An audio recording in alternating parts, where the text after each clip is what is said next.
Good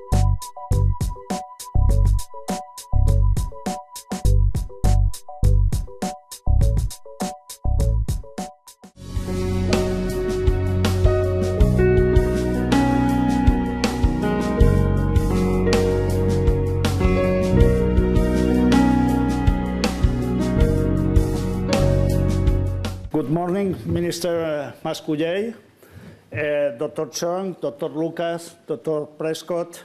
Thank you very much for joining us today in this celebration, which marks the 10th anniversary of FemCat and the renovation of our compromise with Barcelona Graduate School of Economics. Please excuse our chairman, Mr. Miquel Martí, who, due to health problems, cannot be here today with us. FemCat és una fundació privada d'empresaris que treballa des del 2004 en generar i proposar iniciatives que ajudin al desenvolupament econòmic i social de Catalunya. Per aconseguir-ho, creiem que l'empresa i la societat han d'anar de la mà i proposant treballar sobre 4 eixos expressats ja fa 10 anys en el nostre manifest original. Millorar la nostra capacitat emprenedora i d'innovació, vetllar per la millora de la competitivitat del país, assegurar la cohesió social a Catalunya i projectar Catalunya al món. Articulant i donant suport a projectes i programes en el que l'empresa i la societat puguin treballar plegats. FemCat vol contribuir a que Catalunya doni un pas endavant i esdevingui un dels països capdavanters social i econòmicament a Europa i al món. En nom del Miquel Martí i en el meu propi, vull donar les gràcies a tots els membres de FemCat. Molts sou aquí avui. I sabeu que tot el que FemCat aconsegueix és degut al vostre temps, al vostre saber fer i al compromís amb la institució. Moltes gràcies perquè vosaltres, patriotes, feu FemCat. We at FemCat believe that in order to become one of the most advanced countries in the world, Catalonia must remain an innovative country, one that values the importance of science and knowledge, one that attracts and fosters talent. It is with this aim that FemCat became a patron of Barcelona Graduate School of Economics. Since its foundation, and it's honored to celebrate its 10th anniversary in the best possible company, being able to learn from some of the best economists in the world, the principle that will guide the wealth of nation in the next century. Thank you all for being here today. Thank you very much.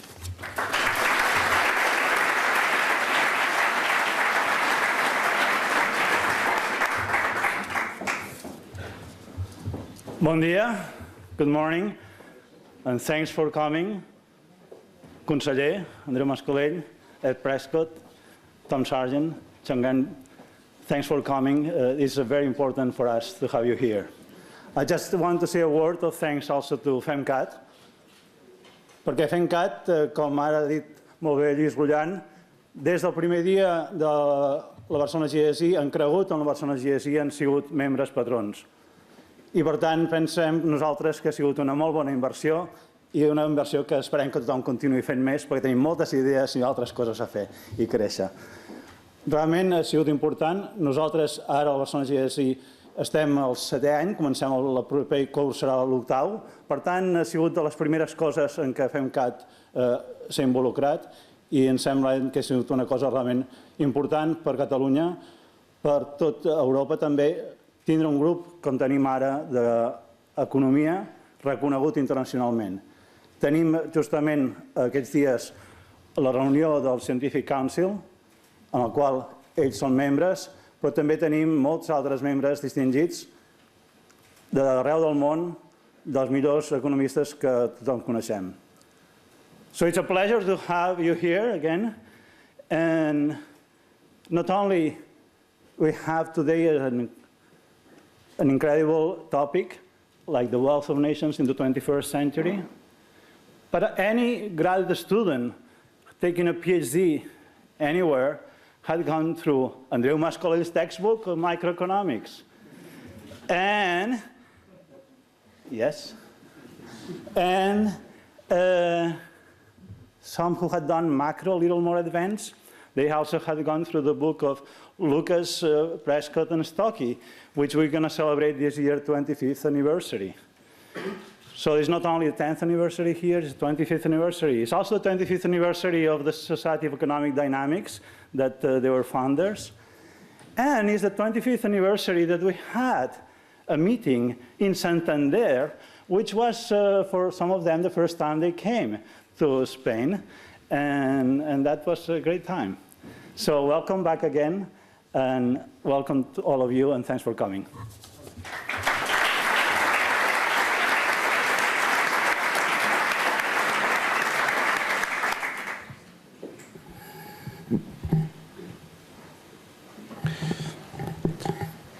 Senyors presidents de les dues institucions organitzadores, members of the table, I will say a few words in Catalan. I will not say anything you are not familiar with.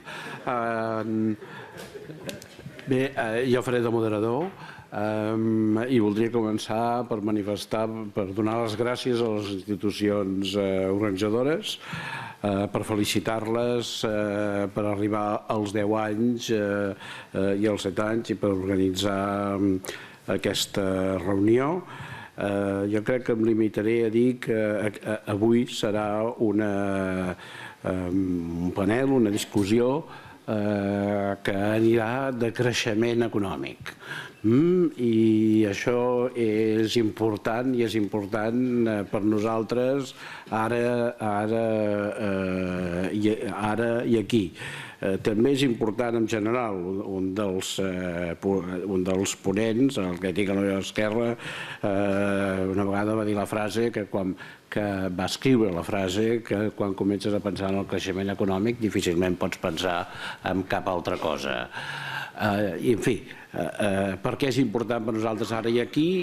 Doncs és important per nosaltres aquí perquè si pensem en els últims 7 anys, nosaltres hem tingut creixement econòmic, però de signe negatiu. O sigui, hem baixat. I, paral·lelament, potser però paral·lelament, també és cert que la nostra discussió econòmica, i no dic que això no hagi de ser el cas, però la nostra discussió econòmica està molt focalitzada, la nostra discussió fiscals, amb transferències, amb qui té més, qui té menys, d'on hem de treure per passar a un altre, transferències entre regions, transferències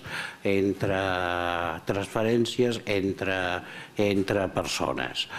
I això està bé, però no hem d'oblidar que, amb tota probabilitat, el problema que tenim no el resoldrem només afinant o canviant dràsticament com transferim. Tot serà més fàcil si creixem. I, per tant, aquest panel d'avui potser ens pot animar i ens pot donar idees de que, com que en general som tan intel·ligents o tan tontos com la resta de la humanitat, si hi ha qui creix, doncs nosaltres podem créixer. Es tracta de fer-ho bé. Però això no és fàcil saber com, i avui potser ens il·luminarem una mica. I have just said that I look favorably on growth. Tenim 3 distingits ponents, intervindran per ordre de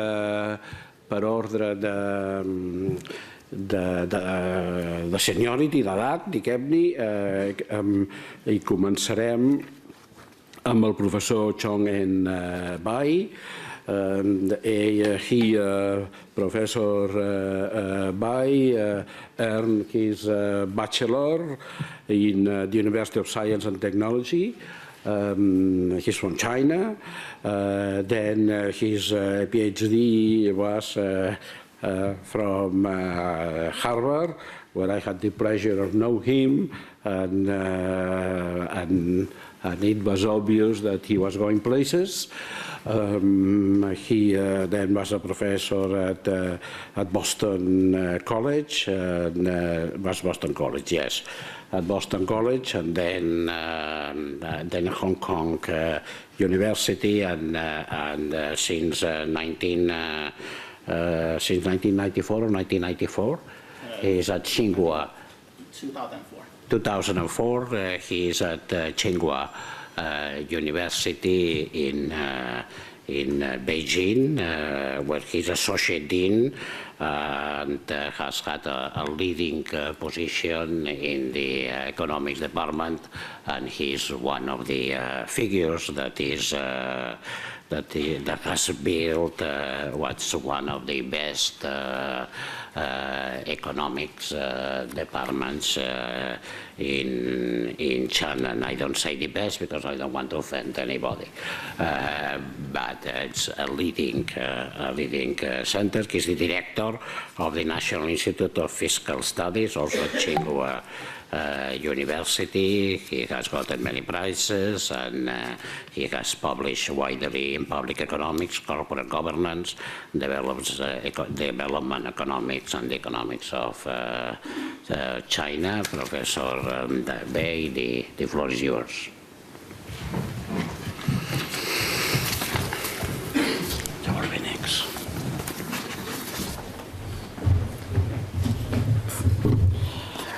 Thank you very much, Andre, for the introduction. I also want to thank the organizers for giving me this opportunity to share some of my views about the institutional foundation of China's economic growth. I'm really glad that I'm given this opportunity to reunite with my former professor, Andre Masclin.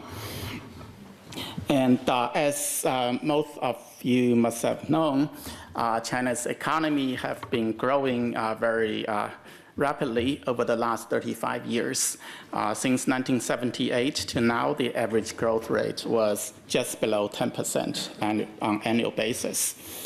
But probably by most of these standards, China doesn't have very good institutions. And both economic institutions and political institutions. Then the puzzle is, how can you achieve such economic growth given the lack of good institutions? And today I would like to share with you some of the stories that I have observed in the course of China's economic growth. Hopefully through those stories, we can see some clues to the question that I just posed. I don't know how to control. Okay, got it. And some of you might know there's this book, very influential book written by Acemoglu and Robinson, Why Nations Fail. In the book, they emphasize very much the importance of institutions. And actually, in the book, they cited this example from China. I'm going to start off with this example. This is an example of a steel company. There was this private entrepreneur. He ran a very small, relatively small steel plant in the city of Changzhou in Jiangsu province. Then he thought that there are better opportunities, because as a private entrepreneur, his firm was much more efficient than some of the state-owned steel plants. He thought that if the market worked, then his more efficient plant would survive very well, would perform very well in the market. Then somehow he convinced the local government officials, especially the Communist Party secretary of the city to sponsor his plan to build a huge steel plant. As an entrepreneur, everybody knows you have to have the help of the local government in order to pull off such a big, large-scale investment. For example, you need to have the land. For a large, modern steel plant, you need to have the land. You need to have electricity, and you need to have transportation available to you. But somehow he convinced the local government to support him. So the local government officials helped him to acquire the land. Another difficulty faced by these private entrepreneurs is to get funding, because the state banks usually don't make large sums of loans to private firms. In his case, he needed 10 billion yuan. That's 1.3 billion US dollars. That's a huge sum for a private entrepreneur, which was not very large. But somehow, again, he convinced the local government official to support him. So the local government official helped him to convince the local branch of Bank of China to lend him the money. Then he also needed approval, because the investment project was very big. So it had to be approved by a very important government agency, that is the National Development and Reform Commission, NDRC. But it was really difficult to get the approval for a private entrepreneur. Even the local government had difficulties convincing NDRC to grant them the approval. So what did they do? They got very smart. They broke the project into 28 pieces. Each piece will be small enough so that the approval by the central government would not be needed.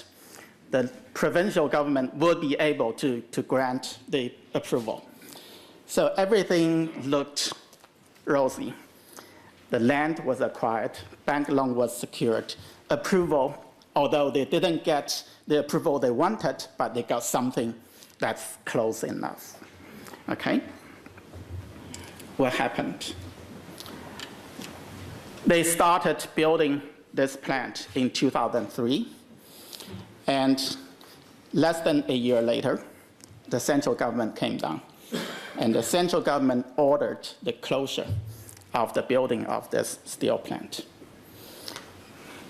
It was 60% finished, but it was stopped. Now that piece of land is just sitting there. All the equipment has become obsolete, and so it was a big loss, not only for this private entrepreneur, it was also a big loss for the bank, which made the loan available to this firm. And it was also a loss for the local government officials. Some of the officials were censured by the Communist Party, by the central government, because they helped this entrepreneur to sort of break the rule.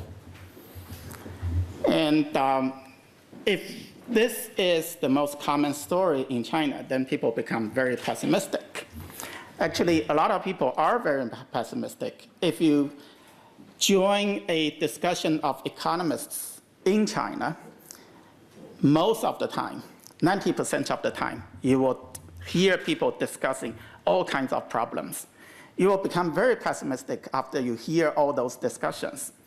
But then you look at those numbers, the growth numbers, then you realize maybe there's something else going on. Okay, so this story seems to suggest that there's no protection of property right. This private entrepreneur got the loan from the bank. He also invested his own money into the project. Then the government just took it away, ordered it stopped. Why? One explanation was that if this plant was built, it will become a fierce competitor to another state-owned steel plant that's about 50 miles away. So the story is the state-owned steel plant sort of convinced the regulator to shut down this competitor. And this is one example. Then, if you look at these numbers, the World Bank does a report called Doing Business. Every year, they issue this report. They ask lawyers to read the regulations of different countries. They ask accountants to actually trying to start a business and to see how costly it is to start a business. So using all these methodology, they come up with a ranking. They rank 10 different areas of the potential problems a firm may face in the course of their business. And according to such ranking, China fares poorly. And overall ranking, China ranked 91st place. Okay, it's 2 places above Guatemala, 3 places above Zambia. And then I just look at the ranking. I thought these examples are interesting. Tunisia is ranked 50th, 41 place ahead of China. Our 2 neighbors, Kazakhstan and Mongolia, they all are ranked higher than China.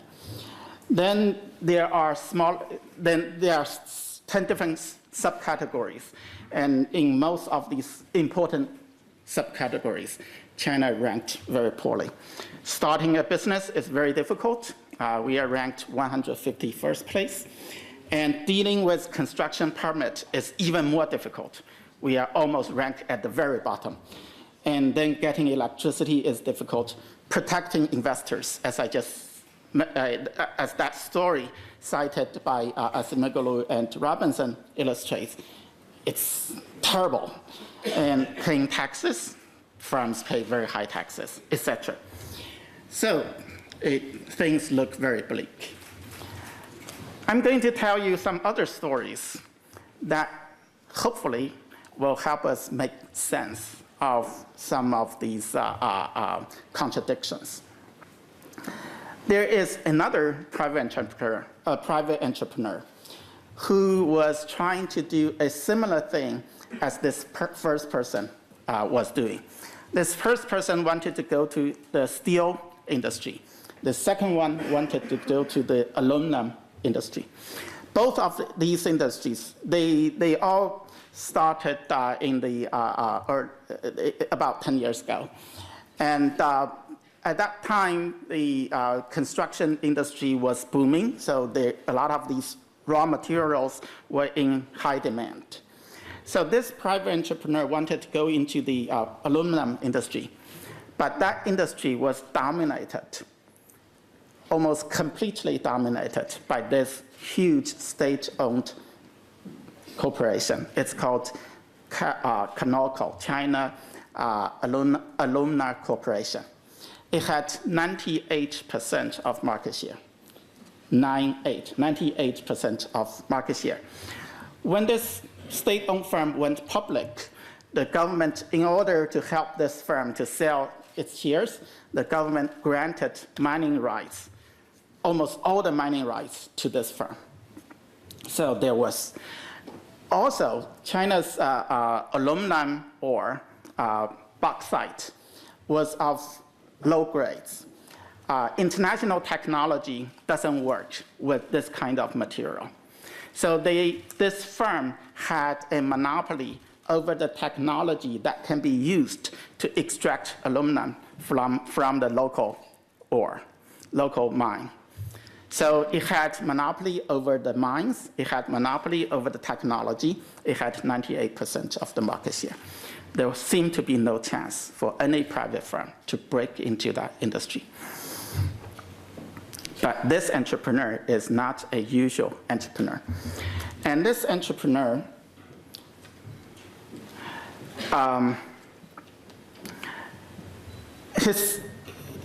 this East Hope Group, the founder of this East Hope Group started in 1981 by selling quail eggs.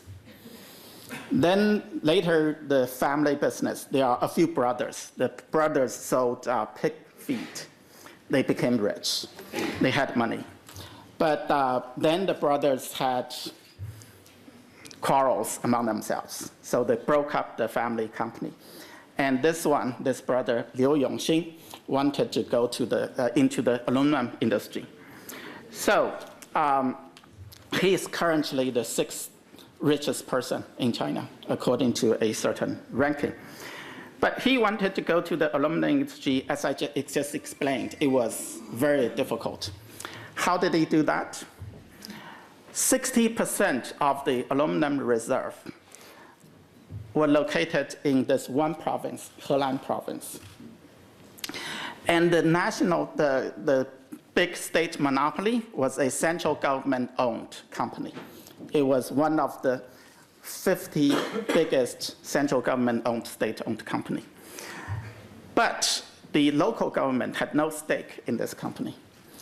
And this monopolist wanted to restrict the supply to the market so that they can sell at high price. The problem is local governments are very short of cash. They want to sell as much of their aluminum reserves as possible, but this downstream aluminum maker didn't want to sell so much. So this is the opportunity saw by this private entrepreneur. So he went to this city, Sanmenxia city. He talked to the party secretary in that city. He said that if I build a plant here, I will buy a lot of aluminum ore from you. Somehow he convinced the local government. And they helped him to secure the permit. He's rich by himself, so he didn't need to get bank loan. So financing is solved, permit is helped by this local government.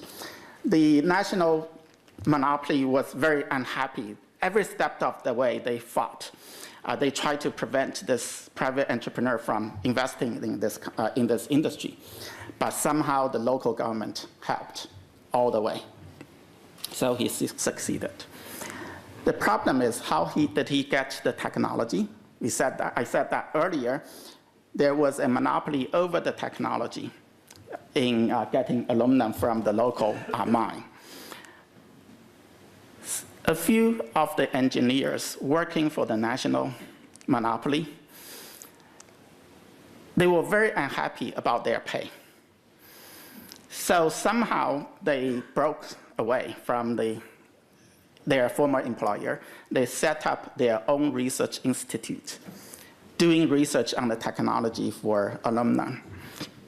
Then they sold the technology to any private entrepreneur who are willing to pay.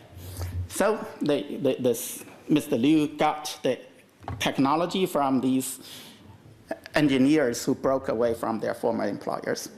Later, these engineers were convicted for intellectual property right violation. But before they were convicted, this entrepreneur got the technology. So they had everything. They had technology, they had financing, they had land, they had everything. So they succeeded. They are now still prospering. 3 years after their investment, the national monopoly's market share dropped from 98% to below 50%. Not only this private firm succeeded, other firms also succeeded in the industry. So this example seems to suggest that with the right kind of strategy, working together with the local government, if you are very careful, actually in the process there are a lot of obstacles due to the lack of time, so I'm not going to go into details. So this entrepreneur maneuvered every step of the way from all the mines that lay ahead of their path. So this is one example. And what this entrepreneur concludes is that, forgive me for being frank, but local officials, even corrupt ones, all need to have political achievements. That's how he succeeded, using the incentive of local officials to achieve political goals, to to succeed. Incidentally, at that time, the party secretary of the province is the current prime minister.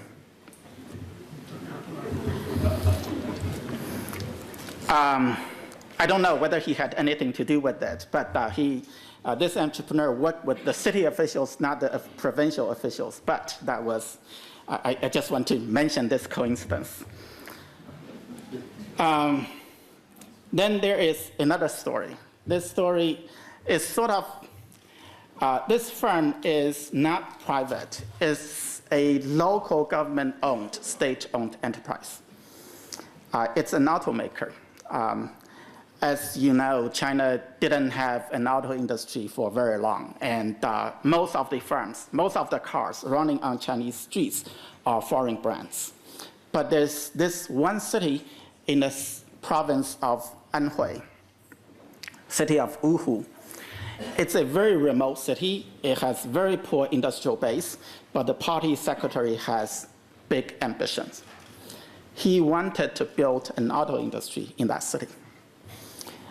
Again, he is running against huge obstacles because to have an auto plant, to sell automobiles in the Chinese market, you have to have central government approval. You need to have quotas from the central government to sell automobiles to the market. The city applied for the quota year and a year. It was not granted, the quota. So this Communist Party secretary wanted to take some risk. He said that if I'm not allowed to build automobiles, would I be allowed to build engines for the automobiles? And there was an opportunity. A British plant, engine plant, was closing down because it was not doing well. So the assembly line was up for sales.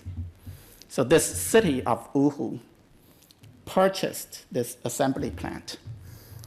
Initially, the British engineers were responsible for reassembling the plant in Wuhu, but they were working very slowly. And the city government was very unhappy. They had to make a decision, either to let the British engineers to continue to do it and at a very slow pace, or do something else. So they looked and looked. They found this local son who worked in a big state automobile company. He was a plant manager in that company. He had expertise. So this party secretary personally convinced this manager of a big state-owned company to leave the state-owned company and work for him, for this local plant. So this guy somehow was convinced.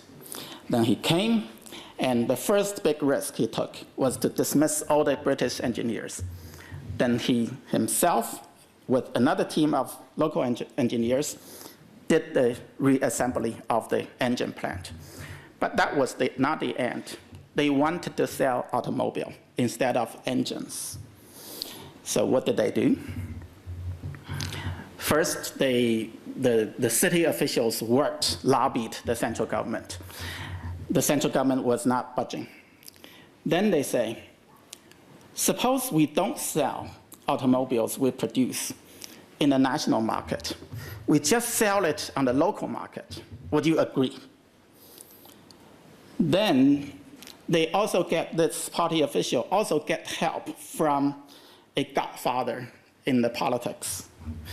And somehow the central planner agreed for them to build this plant, then sell automobiles only in the city. That city is a small city in Chinese standard. It's about 1.5 million people. You cannot sustain an automobile plant with 1.5 million population, especially when the population was still very poor at that time. But the local government forced all the local taxi drivers to purchase from this plant. Well, that's within their power. They did that. Then they started the plant they bought their assembly plant from Spain. It was SEAT. I don't know whether that rings a bell or not. At that time, it was not doing well. So the assembly line was purchased by the city. It's moved to Wuhu, and this guy helped the city to assemble the plant, and it was producing. The car was a copycat of Jetta. The intellectual property right was of no concern to them.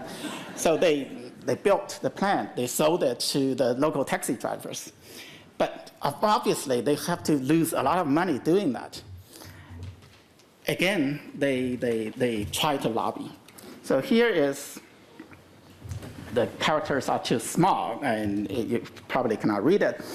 But two things they did that helped them. First of all, they again go to the godfather in Beijing. And somehow the godfather helped them to convince one of the state-owned companies to take them on. How did they do? What do they mean by take them on? They give 20% of their share for free to a state-owned automobile company which had the license to sell automobiles in the national market. So this was the price they paid. So they gave away 20% of the share. And now they have the license to sell the automobile.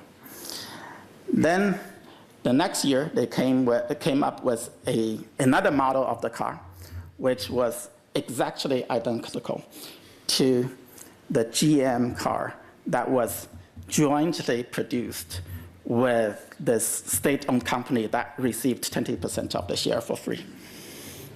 So they were up and running. Now they are the largest local automobile producer in China. And they are also the largest exporter of cars in China. So that's another story here. Again, here, the help from the local government. Here, even the help from the political connections to the central government played a central role. And this state-owned company that helped them to get the license to sell, they had a joint venture with General Motors. They also had a joint venture with Volkswagen. But they were under political pressure to help this local company, which they did. Now they may regret it, but that was the story. Okay, so in all these cases, there were involvements of local government. So that's how it seemed that they sort of secured the protection of property right, because the local government was behind them. But this is another story that had no government role behind it. And it's also very interesting. If anything, they were also up against a lot of obstacles. The name of the company is called Tencent. It's a funny name. I don't know why it is called that name. Probably it's, well, they were a competitor to the telecommunication companies. The telecommunication companies charge 10 cents for each short message consumers send. So they sort of help consumers save that 10 cents. That was my take of why they choose this name. It has no truth to it. There was this recent story in Time magazine. It's called "What's All the Fuss About WhatsApp?"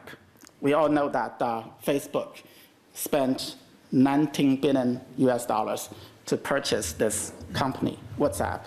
It's a web-based, Wi-Fi-based communications, social networking sort of firm. This firm has no foreign investment in it. It has no government stake in it, but it is extremely successful. If you compare, the Time article compared the service of the main service provided by Tencent, which is called WeChat, to WhatsApp. it seems that WeChat has there are a lot of advantages. There are a lot of very interesting features that WeChat has, which WhatsApp don't have. One of the very interesting features is that if you go to, suppose you are sitting here, you are bored with my talk, you want to know who is interested in talking to you, you just take off your cell phone and shake it.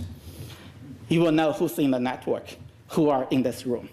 Then you send them, actually, if you find out them, you will also see a picture. So if they are attractive enough to you, you send them a message, then they may reply, they may not. There are some chances that they will. I don't know how much damage it does to marriage in China, but it's really successful commercially. Compared to WhatsApp, WhatsApp makes $1 a year from each customer they have. And there was an estimate that Tencent makes $7 a year from each customer they have. They have a lot of customers. They have 400 million customers. It's a huge, huge company. So the market value, it's not public listed firm. The estimated market value of that firm is $30 billion, which is higher than that of WhatsApp. How did this, it seems that this firm is very successful. Did it have any problems? Of course they did. One of the problems they had was this one. In March 31st last year, the Minister of Industry and Information Technology went to a conference, and at the conference he made a public speech. He said that this Tencent would probably have to charge their customers. Now they offer their WeChat service for free. They make their money through other ways, not through directly charging the consumers.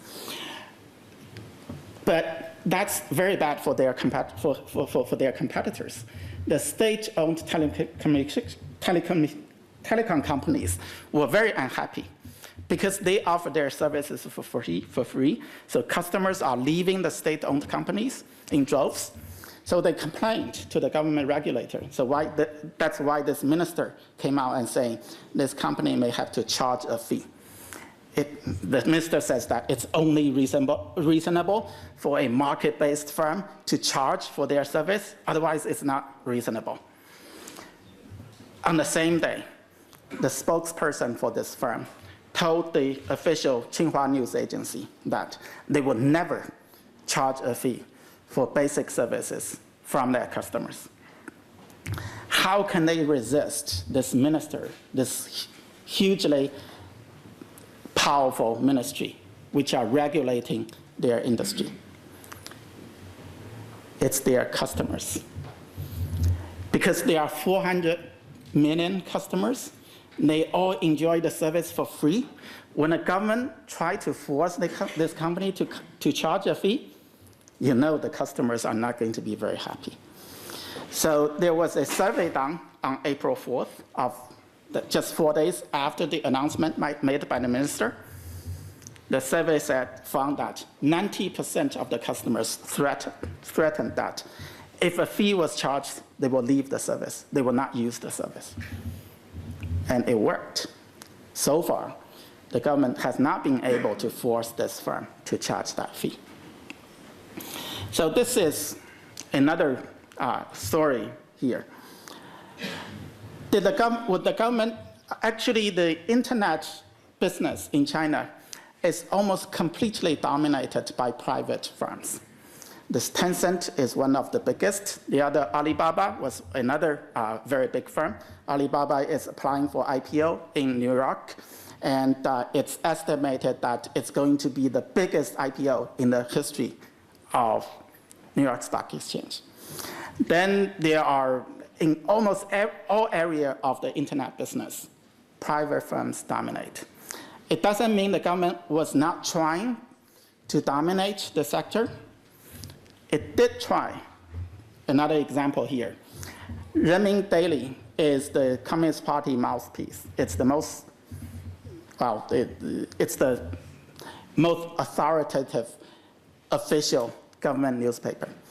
It runs a website, and they want to build a search engine for that website.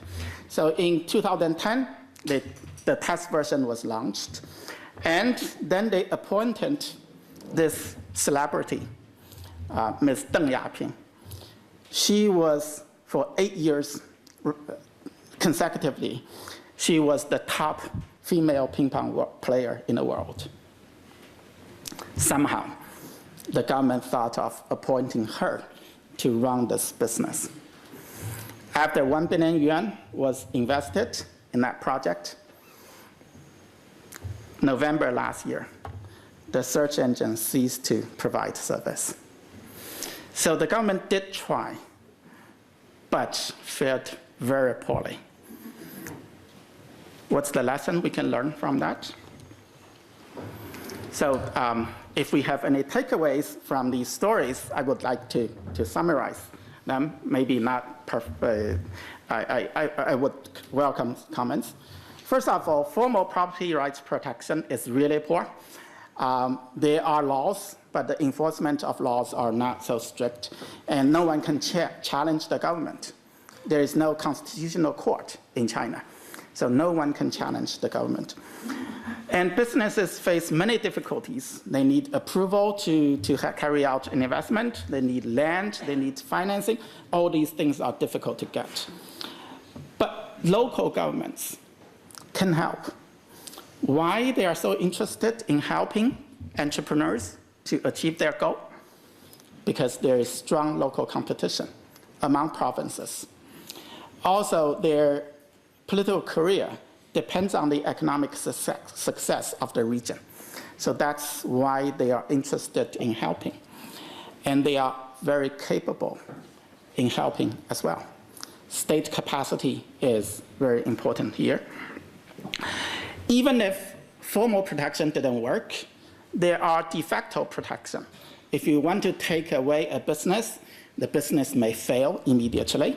In the case of the internet companies, I don't think the government will be foolish enough to take away any company, because the minute they do that, you will see that sort of a death penalty to the company. So customers may help you to resist government pressure, and some businesses are more difficult to expropriate than others, as in the case of internet companies. So although formal institutions are not there, formal protection of property rights are not perfect, but there are different ways to get around things at the moment. If we look into the future, are these informal arrangements going to work all the time? We don't know. There are a lot of limitations to these alternative sort of institutions. When local government competes, one of the consequences is that environmental problems may become very bad. When all provinces want to build their steel plant, you will have a lot of steel plant, and there's going to be pollution, and there's going to be overcapacity. Actually, steel industry and aluminum industry are all in huge overcapacity problems. And de facto protection. In some cases, these informal protection works. In other cases, they don't. For example, there is no one single pharmaceutical firm in China that's very successful.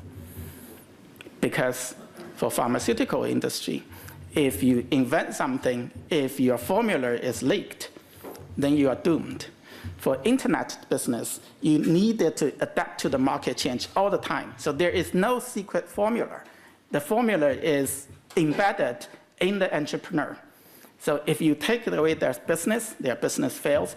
If you take away a pharmaceutical company, the company can still work, but the entrepreneur would suffer. So there are certain industries that work, other industries that don't. So that's why these informal mechanisms works in some cases, it doesn't in other cases. And protect state capacity, strong state capacity. The local government can use the capacity to help you. It can also use the capacity to destroy you. They are very capable of setting up competitors to your business if you don't cooperate with them. So we have a mixed bag here. These arrangements seem to have helped in the last 35 years or so. But looking into the future, things are becoming more complicated. Are they going to still work? We don't know. So we are at the crossroads. We cannot be the copycat forever, and we need to develop our own technology, new technology. For internet business, we are doing fine now. For other industries, we have a long way to go. Finally, a postscript. The first story I just told about, the entrepreneur's name was Dai Guofang. He was arrested. He was put in jail for 5 years. Recently, he started a new business.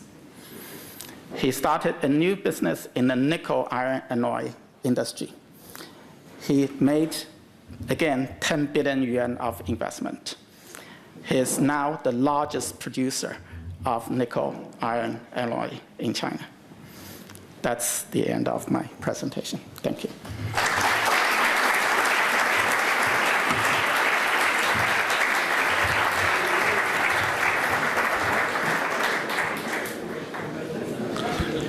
Thank you, Professor Bai. Next, we'll have Professor Ed Prescott.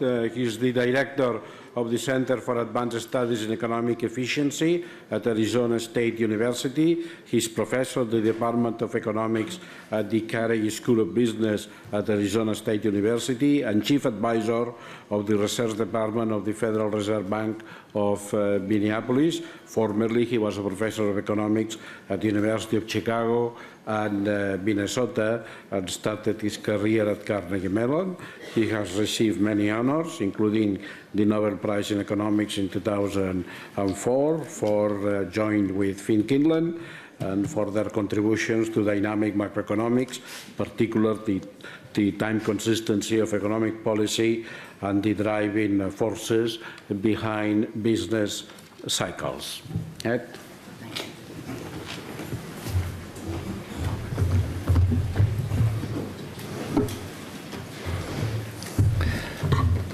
It's good to be here. I will be brief. We all agree the importance of good governance for economic prosperity.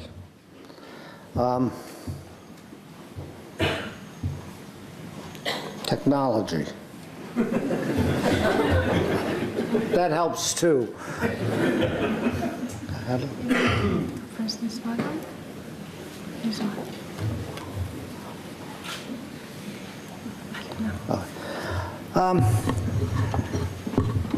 I've been traveling in Asia recently and looking at what's happening there, and nearly all the Asian countries are doing well. There is a notable exception. North Korea. And the governance makes a difference.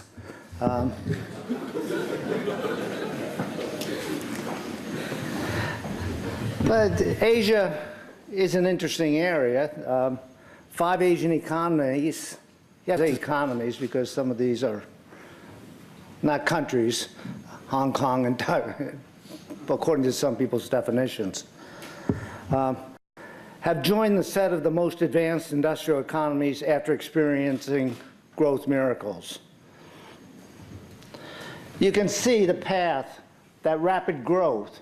This is, I always look at per capita, or maybe it's per adult, to correct for that. As you can see, there was a starting down at 30% of the US. It's now up to nearly 80%, 75%. A couple of those countries like Singapore and Hong Kong are a bit ahead of the US. But there's a lot of people in Japan who tends to dominate this. Some countries are experience growth miracles. The last talk was sort of fascinating about China. Here, ID trend. There's secular growth due to the growth of the stock of useful knowledge that is common across countries. So if you just grow a trend, that's with the growth model, which I use, and you detrend it, it becomes a level line. Level is healthy growth, doubling every 39 years. As you can see, this is detrended. China's, over the last 35 years, has been experiencing a growth miracle. There's some winners in these games and there's some losers. The US and the EU, and I've been focusing on the last 10 years, and EU have been losing ground relative to trend. I say they need to reverse their bad policy regime shift. And maybe move to, well, I'll be arguing good things could happen. There could be with relatively modest reforms. How is Spain doing? Poorly, as the next picture will show. I emphasize detrended GDP. Flat line is healthy growth. When do you see, by the way, the trend growth is about 1.85% a year, doubling every 39 years. There are periods of more rapid growth. That's when you're moving to higher balanced growth paths. Or sometimes as you move to a lower balanced growth path. During the transition associated with the change in the policy regime, fast growth, slow growth in recession, even recessions. Here's Spain's picture. Things seem to be going reasonably well during a number of years. And then beginning in the end of 2007, it lost significant ground relative to trend.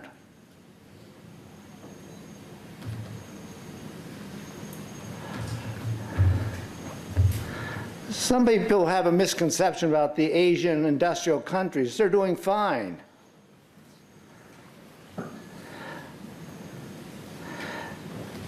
The big differences in levels are always all due just about to differences in,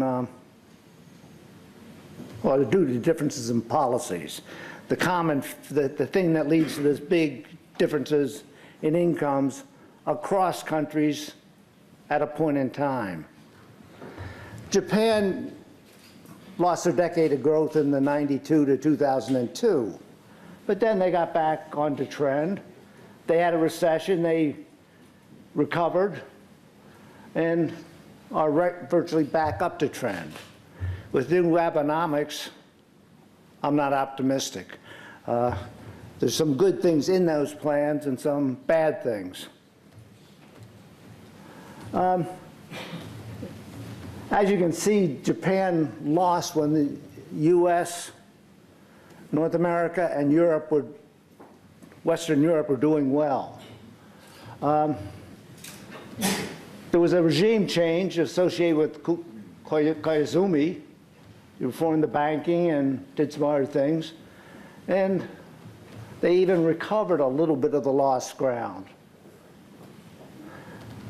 I like this picture just jumped at me and I couldn't resist showing it. The reform did well under Kusami, not because they spent a lot of money on government purchases of goods and services. It was going up, it leveled off during that good period and then started growing again. Well, Spain and the U.S. were in the same club. The U.S. is doing lousy. No recovery yet. I define things relative to trend. And you read in the paper other things. But they don't understand growth. They're using the old NBR definition of Wesley Mitchell, who tried to block Simon Kuznets from doing work on growth theory, which is the workhorse of modern macro. The following figure shows this, going along roughly trend. And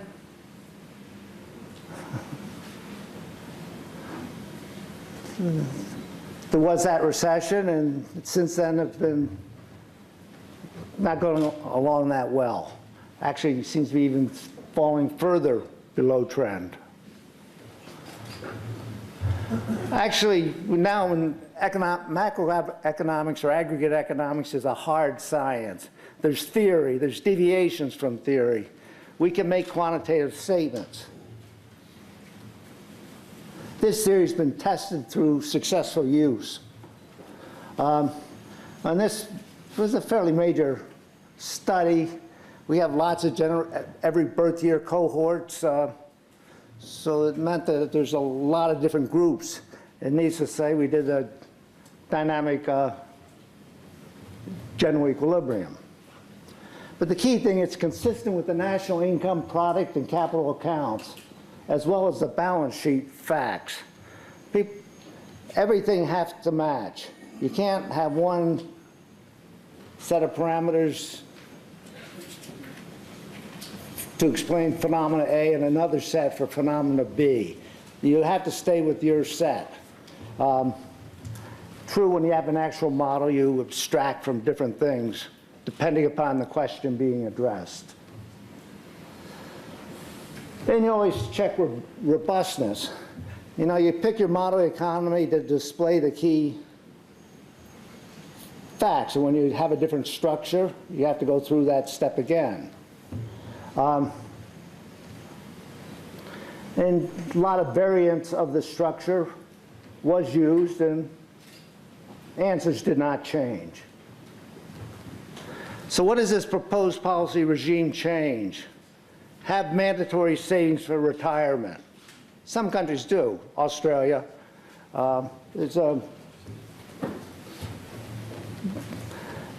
Sweden. For example, now I say eliminate capital income tax. Broaden the taxpayers and lower the marginal tax rate. We phase in reforms so all birth year cohorts are made better off. There's no, the old people don't lose on this shift. We left all the welfare programs the same. We did not, and in regard to local public goods and services, we treated them as a lump sum transfer, local one. That's about 13% of output.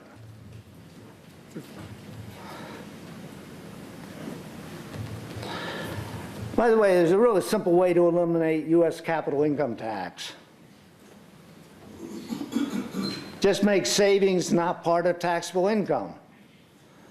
Anything you withdraw from your past savings is part of taxable income. With these changes, the U.S. income tax becomes a consumption tax.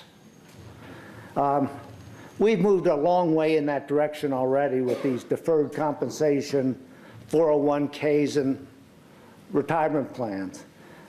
The academics were the leaders in that with their TIA crests. We moved far in that direction. Many people are not on margin. They can put more deferred savings or less. What will happen with this policy regime switch? Here's a picture. We normalized to 100 at the beginning. No change in policy. Regime, you just stay at trend, doubling every 39 years. What happened is this black line And if they continue with that,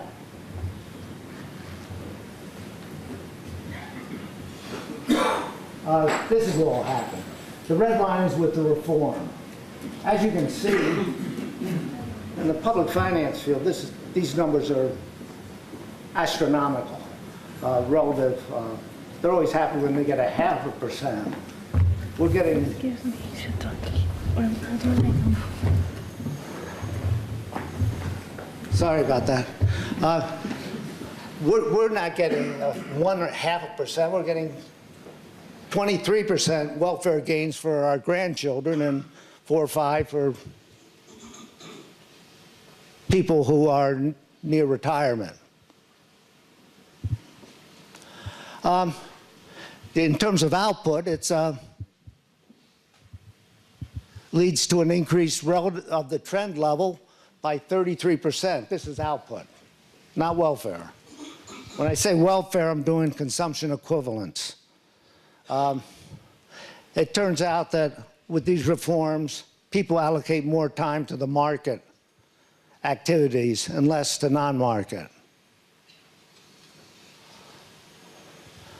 What is the final thing I have to say? Economic problems are political. As you heard in the China example. Well, my conclusion, it's time for the Spanish and American people to agree to a good policy regime change, institute it, and stick with it, and enjoy the benefits. Thank you.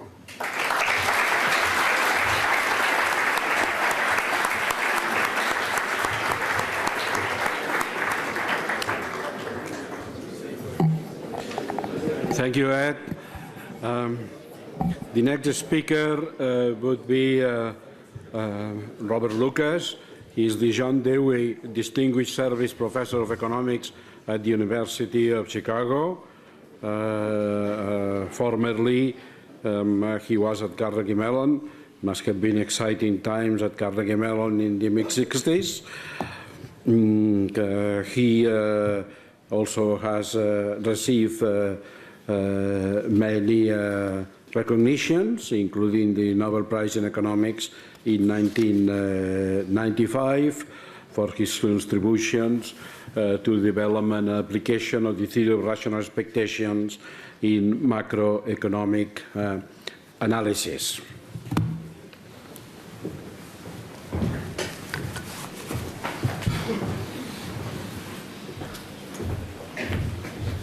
Running out of space here. Sorry about the May date. It's been a cold winter in Chicago, and I guess I got my hopes ran ahead of my knowledge. I'm going to take seriously the title "Wealth of Nations in the 21st Century," and try and tell you what the rest of the 21st century is going to look like. So the place to start is with the second half of the 20th century, which was a remarkable time for economics. And the main events of that 50-year period were the continued steady growth of the U.S. and the U.K., which is where the Industrial Revolution began. The growth miracles after the war in Germany, Japan, Southern Europe. I'll show you a picture in a second.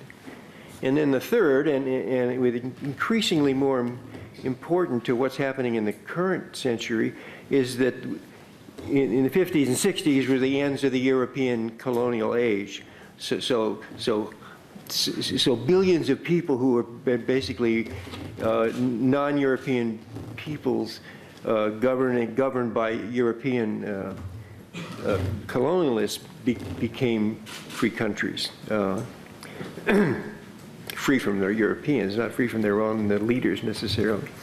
So I'm going to show you some numbers based on just GDP in various parts of the world. They're all due to the late economic historian Angus Maddison.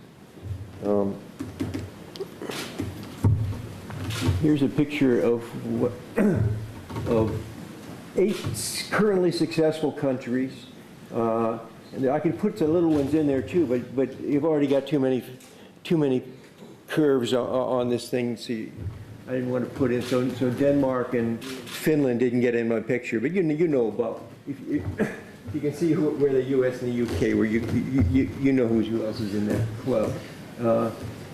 All these are Europeans, and then the bottom is Japan, which became serious about economic growth at this point.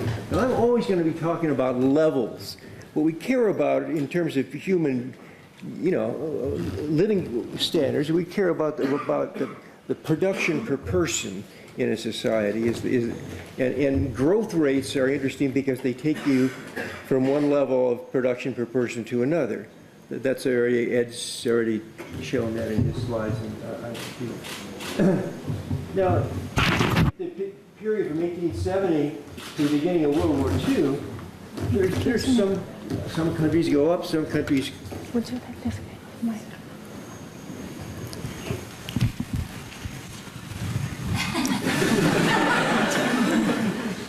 Some countries did better than others. So this is sounding bad to me. Okay, I'm sorry. I'll talk. I'll whisper. Some countries did better than others, but there's no real compression here. There wasn't very much. There was a lot of barriers to trade in these countries.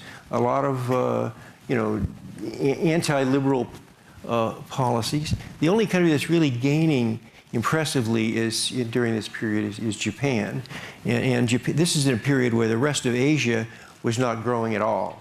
So all this movement from China, from Japan, is leaving the rest of Asia and not to mention Africa behind.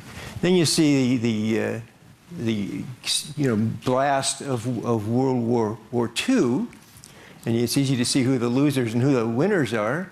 And then what happened afterwards is this very rapid compression of the losers in the war, or the Southern Europeans, which had always been backward relative to the rest of Europe. They all rapidly converged to something. It looked like they were all going to converge to the black curve, which is the United States. But they didn't quite. There's sort of a gap of about 40% between the best of the successful countries and the most productive, not necessarily the best, and the others. But between 1950 and 1970, we had this tremendous compression. And why did this happen? A huge factor was just freedom, democracy. Another factor was free trade. The European Common Market was a fabulous and huge improvement over the way Europe was run in the first part of this century. And it was not an alliance against North Americans or Japanese. They didn't raise tariffs against us either. So every country in here is in a single, basically free trade zone, and they're all sort of more or less capitalist economies. There's thing as a purely capitalist economy, and you can see what happened. Did this happen at the expense of the UK and the US? Not at all. I mean, these are just parallel. The growth rates, I call it 2%, but I'll go for 1.85 if you like. This trend growth is shared by all the successful economies, something like it.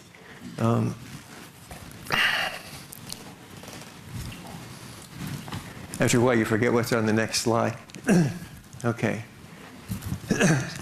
So this 2% growth rate, we started out as an English-speaking thing centuries ago, is now shared by more and more countries join that. A lot of countries have grown faster than we have. Our countries have never grown a sustained rate faster than 2%. So the kind of numbers you're seeing, we've seen in Asia and are seeing now in China, there's nothing like it ever happened in the UK and the United States, and nothing like that ever will happen unless we, destroy our economy and let it come back up. So let me turn to, that was mostly a European picture that I showed you. Let's have a look at Asia. This is just, I like logarithms, but this is a natural limit. So on this axis, you've got, this is 5,000 US 1990 dollars. Is this what this 5 means? And that's the average GDP per person. So the family of 4 is going to be 4 times that, unless, you know. And of course, this isn't take-home pay. This is total production. So the government's taken large parts in every country and larger in some than in others. So here we begin with China. I'm going to add mainland China here. This would be like $500 or $400 would be per person. And we're going to end up at 2008, which is the latest data I've got, with 7,000. And the top countries are up there in 30,000 per person. So the family of 4 has now got $120,000 in 1990 dollars. Now, this shows levels and living standards better than any picture I'm going to show you. So take a look. But I'm going to switch back to logs, and this shows growth rates better than the other picture does. Here, your growth rate is a constant growth rate comes out as a straight line here, not as a. And so you see the U.S. and the U.K. at the top. And then you can see all these other countries are growing faster than our 2%. Otherwise, they wouldn't have gotten from the bottom to the top. And this difference here in these hash marks is a 50% difference in your living standards. So the gap between, say, the U.S. and the U.K. here is about 40%. And then you can see that here we've got the city-states. Well, red line is Japan. Here are Singapore, no, Hong Kong and Singapore.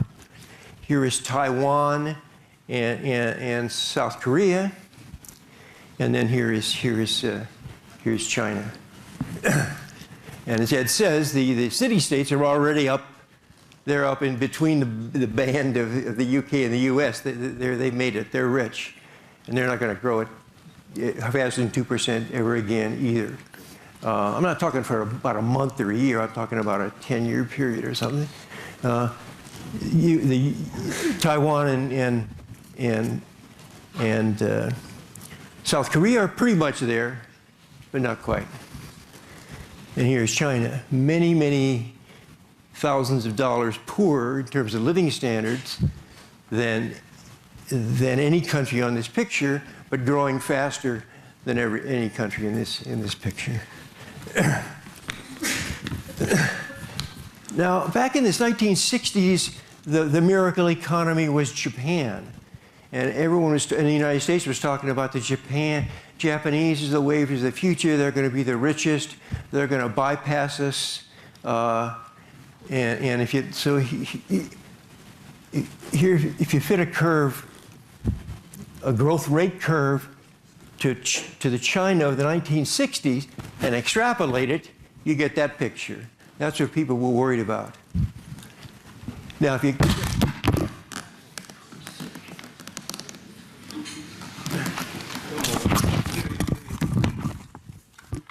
just talk louder, I don't think we need all this stuff. And you can see, and this is important, that in the 1960s, the U.S. was growing faster than its 2% trend. Okay, this was not a translation. Okay.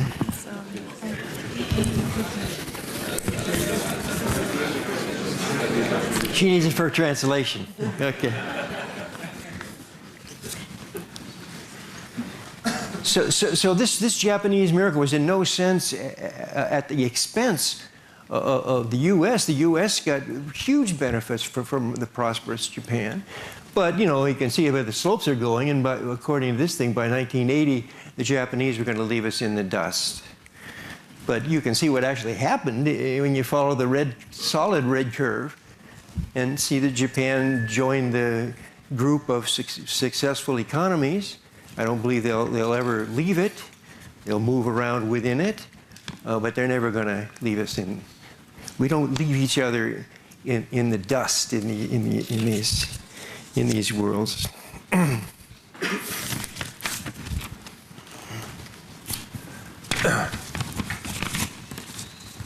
So what's going to happen in the rest of the 21st century? I've only taken you up to 2008.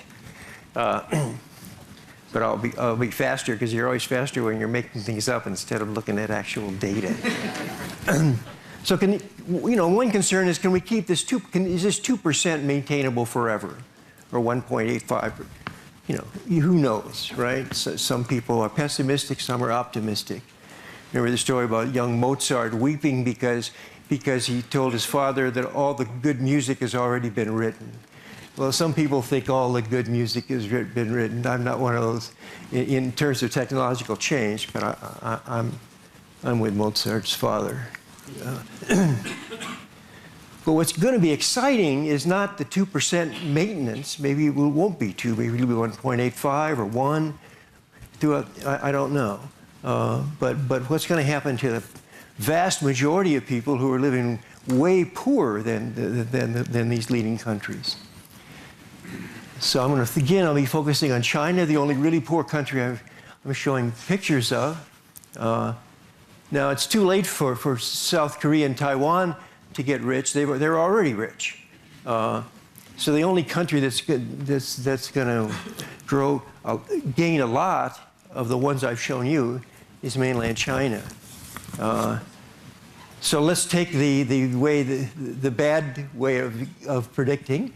We'll fit a curve to China's current growth rate and extend this. We'll take to curves for the growth rates of the advanced countries, the US down to the UK, and there you see the 21st century.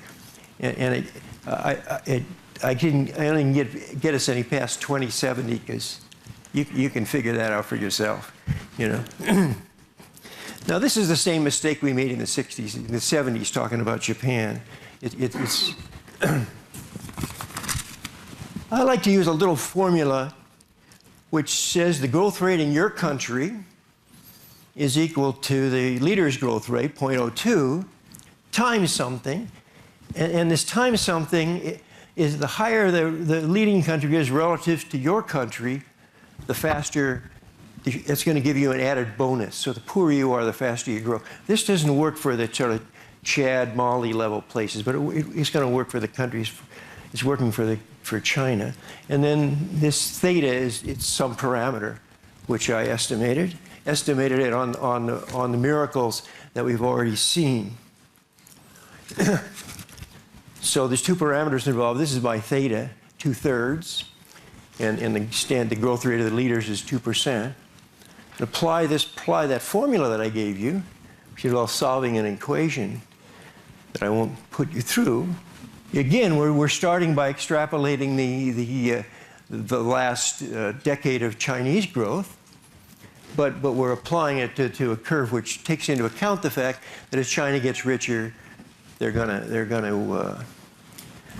slow down, and they're never gonna leave the rest of us in the dust, because we don't leave each other in the dust in this benign world. So this is, I don't know, is this a disappointment? I don't want to, but in terms of actual lives, improvement of lives of actual people, what this says is that in 2050, the Chinese living standards will be about the same as US living standards today. Okay? So I call that, now of course the US living standards are going to keep growing too, but if that really happens, it's going to be, one of the major, thinking of all these people, one of the major improvements in large masses of people that, by far, that has ever been seen. So it seems to me a glorious thing for China if they can pull it off, and we've already talked about lots of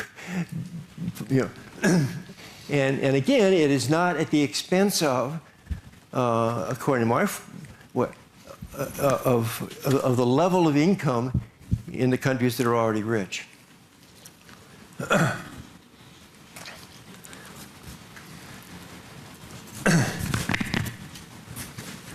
So economic growth is not a zero-sum game.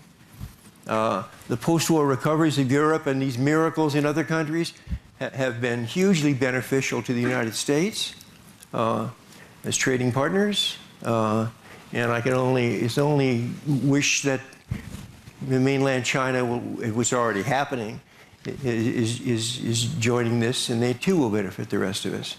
So what we want to hope for the coming century is, let's move on to Africa and South Asia and the other countries that haven't gotten on this track. This is an old slide picture, but I love it. I'm going to conclude with this. What we're experiencing here are the final phases, in some sense, of the Industrial Revolution. If you go back to the early 18th century, the fraction of the world's population that was European. So that was about 25%. And the fraction of production in the world that was European, that's the black curve, that was about 25% too. What does that mean? It means the living standards for European people and the living standards for European people were roughly the same. And why not? I mean, we think people are pretty much, the economists do anyway, we think people are pretty much the same no matter where they're from or who their ancestors are. Economically, that was not inconsistent with Now, what happened as the Industrial Revolution took off is that, first of all, there was a boom in the population of Europeans, because one of the things you do is you get richer to have more kids for a while. But what really took off is the share of production that was produced by Europeans. And if you look at 1950, you've got 75% of the total production in the world was done by Europeans, as opposed to 25% here, and population was about 36. Now this is turned around. This is over. These peaks these peaks were artificial in some sense. This huge inequality between Europeans and non-Europeans, it never emerged until the Industrial Revolution, and it seems to me it can't be sustained.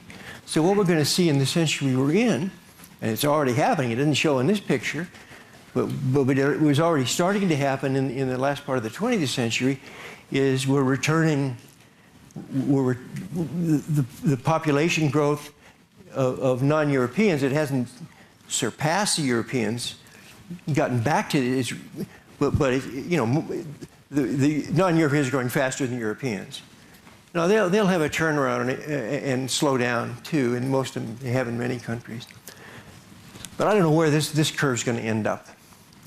But what I do know, I'll bet, I may not live to see the whole century, but I'll stay as long as I can. I think that black line is going to end up meeting the purple line, that the relative standings of European and non-European people are going to get closer and closer together. Not because we're all falling back to some 1750. Our living standards are growing steadily will be at 2% or so. But the inequalities in the sense of differences in different countries will be reduced to something like the differences we have within the club of wealthy countries in Europe and North America and Japan today. Okay? Thank you.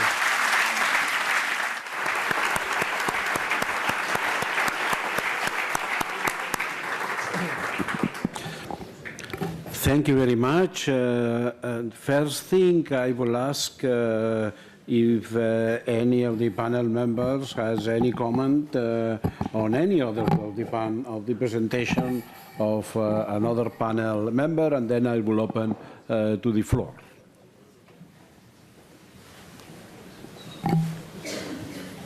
So no comments. Then I open to the floor.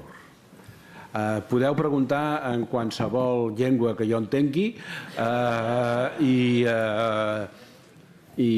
ja traduiré si fa falta.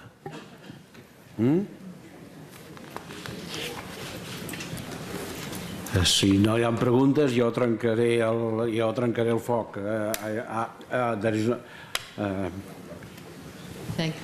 Thank you for the great presentations. So it seems like we're all going to catch up eventually, but what's going to make the African countries to start growing as China has grown in the last few years? Same thing that woke the rest of us up, I guess.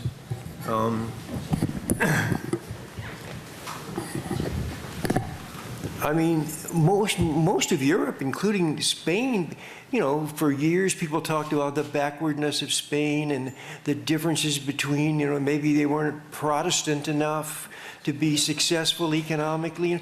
That is still talking. Where have all those theories gone? They were blown away by the facts. And country after country has successfully organize themselves. Certainly democracy is a novelty for Europe, as for that matter. I mean, when I first started grammar school, there weren't that many democracies you could count in, and now sort of more or less reasonable liberal democracies are dominating the successful economies, and they're including many economies that weren't, so how's Africa going to pull it off? I mean, I don't know. I mean, how did Germany pull it off? I mean, it wasn't something you would have predicted in 1940. But here they are now, stellar members of this liberal, free world. So, why not Nigeria? I mean, they'll do it.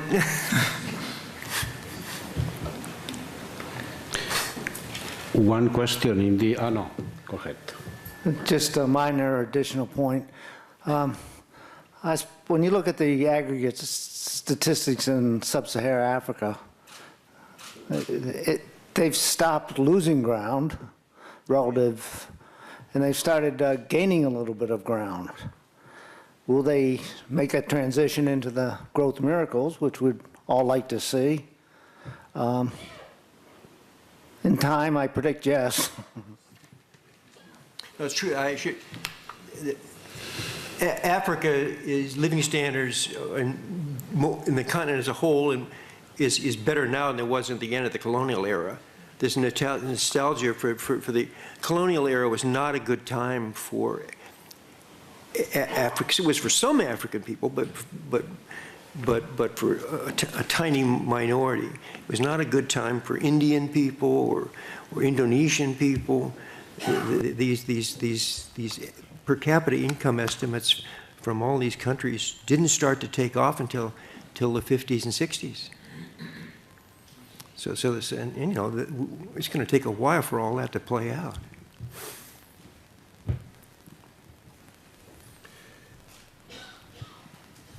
Kim? Just a general question. Does the consideration of climate change enter these calculations? Both the possibility that by 2070 we have a raise in the sea levels, or by the possibility that anticipating that there are measures to reduce emissions, which will, of course, reduce the growth rate. Do these considerations enter in these projections? Not in mine. You saw my little formula. That's as deep as I go on that, and it certainly didn't have anything to do with climate change. Yeah. Warm periods have been good for our species. But it's amazing just to see the technology change occurring that's economizing on this, why the CO2 emissions are falling fairly dramatically in the United States over the last 10 years. And they're just beginning to figure things out. And there's so many exciting things going on. And I do want to mention that we use this GDP, and it doesn't pick up very well new products, and there's a downward bias. And it may be that the growth rate is probably bigger than 2% with making that correction of the handling the new products better. I would like to add one thing to your question. And for developing countries like China, we do grow fast, so we also create more fast. We increase emissions also faster. So that seems to suggest that things are getting worse. But the issue is now Chinese people themselves see the damage, suffer the damage from emissions, because when you emit carbon dioxide, you also emit other stuff that harm your health. So I think within China, the biggest debate is about the environment, and I think that kind of awakening is good for long-term climate policies.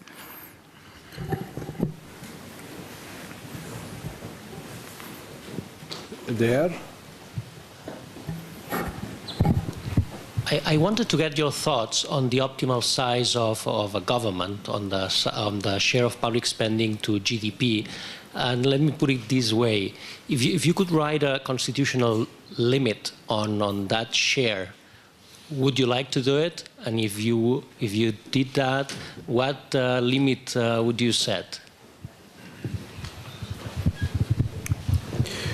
Who wants to handle that first?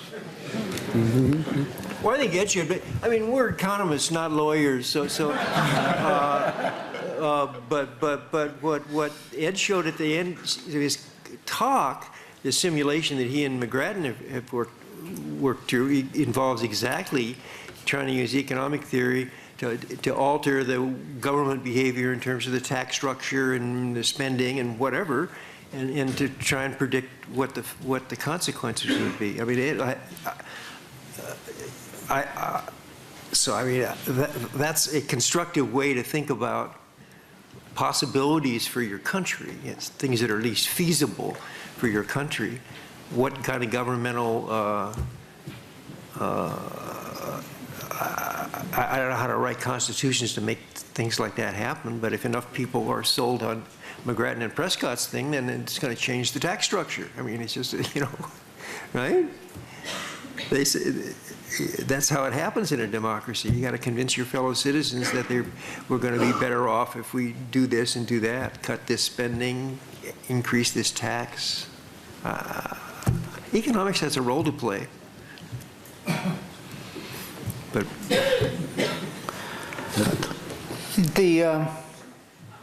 we try to do things as decentralized as possible. The family is an important organization. The communities in the United States, I know most about, is a very important organization, and the states are. State and local is most of government purchases of goods and service. It's about the only thing that the federal government does is military, and until Putin made his comeback, that was going down. And I think it will continue to go down. And they also, of course, do a lot of redistribution, but that's a social choice issue, and people should, and there's costs associated with it, et cetera. But all economists can do is describe what the choices are and let the people, as an important input into the policy selection process. Any other reaction? Just one quick one. I believe the answer to that question very much depends on the stage of economic development you are in. If you ask about Africa, the optimal fiscal policy for Africa may be very different from the optimal fiscal policy for Spain or for the US. So that question, I don't know how to incorporate that into the Constitution when your living standards change all the time. So it's tough. Joaquim?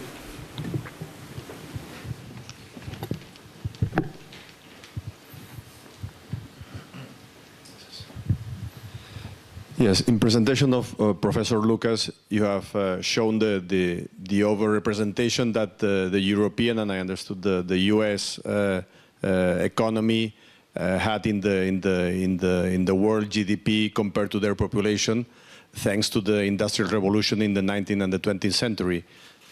In the last few decades, we have seen China having its own industrial revolution, and nowadays also Vietnam, India, and other developing countries are having so. So my question is, how important for you would be during the 21st century the weight and the representation of industry with all the services surrounding the industrial activity in the developed countries like European or the US? Mm-hmm. Thank you.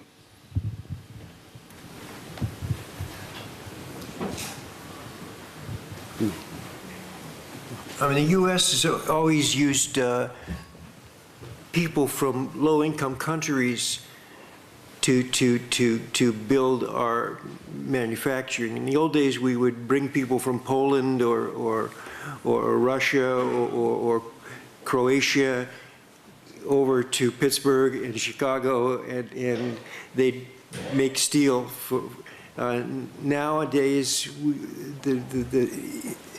the mobility of people across countries has been severely limited. So nowadays we get the Koreans to make steel for us, but they do it over there and ship the product over.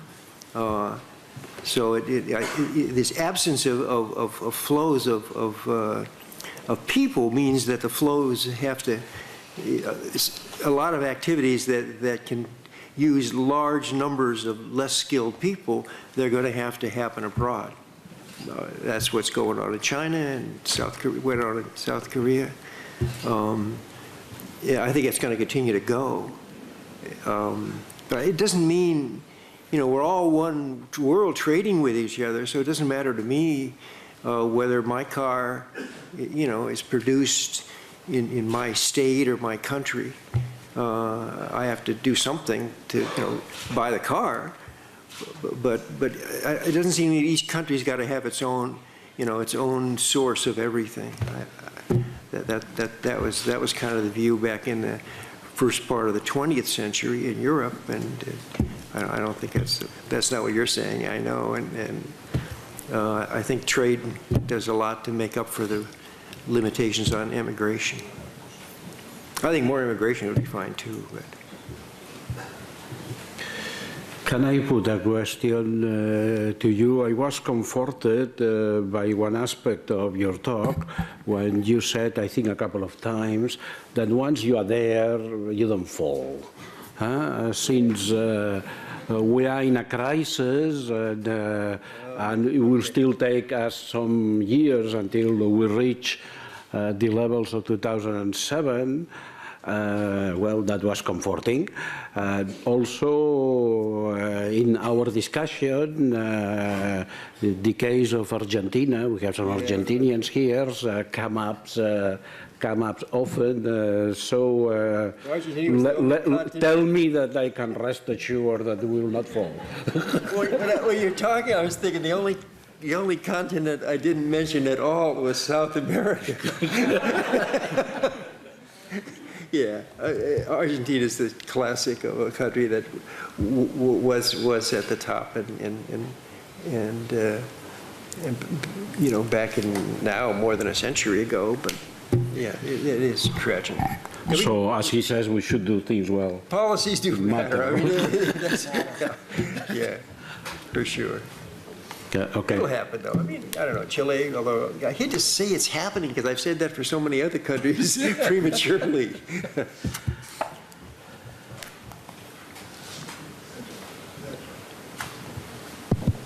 First of all, I want to say thank you. I'm a student at the Barcelona GSE, and it's absolutely fantastic having you. So thanks for that. So my question refers to the validity, so to speak, and application of GDP in the 21st century, in both by academia and by policymakers. Like alternative measurements, such as like the GNH, the Gross National Happiness Index, have been discussed and developed in countries such as Bhutan. It's set as the main policy, and also like in more industrialized nations such as Germany, it's been discussed on a very senior policy level by the current government. So, Professor Lucas, you talked a lot about the GDP growth in the past, today, and in the future, and you, Professor Prescott, you talked about the future prosperity of our nations.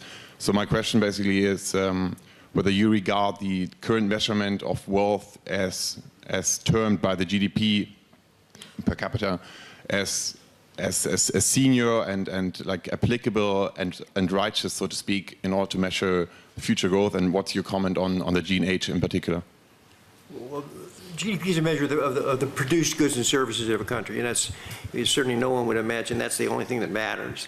So there's all kinds of other things that we care about besides that. But it seems to me on the whole, I see people trying to get green cards to go from Nigeria to the U.S., and I don't see anybody trying to get a green card to go from U.S. to Nigeria. I mean, it's nice to have more stuff. And now what you do with it and so on, those are important issues too.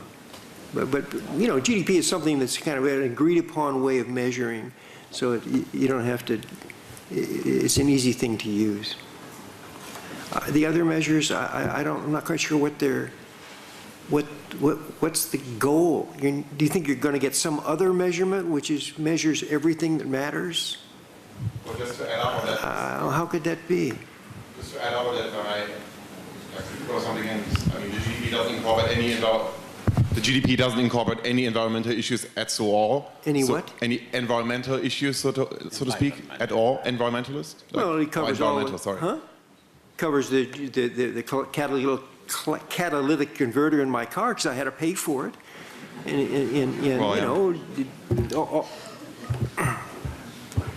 He will address also the question, so. We want to have a good measure of how well our business sector is performing. There's other sectors even more important, the household sector. However, the national accountants are a little bit mixed up. They miss a big chunk of produced output. So that knowledge and know-how and it's firm-specific skills of people that work for organizations. These numbers, the investment in that form is as big as investment in tangible capital, things that get capitalized. And when I said the NEPA people are a little bit mixed up, they should be consistent.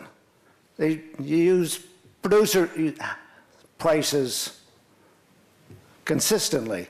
On the inputs, they use producer prices, like a wage.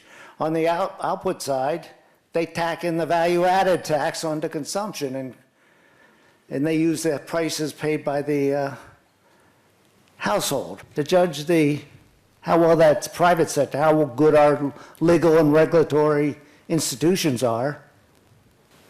This is the way that's what it was set up originally for by Simon Kuznets in about 1931, when the U.S. was had a big decline in output and 10 years of depression. Thank you. There is time for one more comment or question. Any comment or question? Down there.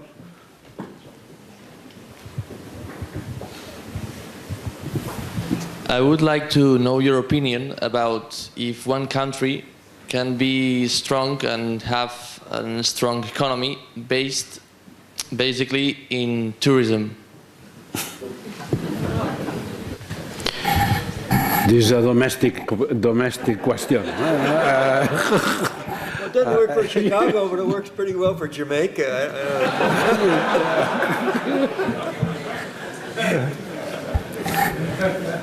Any other comment? Probably for China, the answer is no. Anyhow, it's time to finish. Let me thank the three speakers. Let me thank again the organizers, FemCat and the Barcelona GSE, also any associated entity like Banc Sabadell. And I wish you have successful proceedings in whatever comes now. Thank you very much.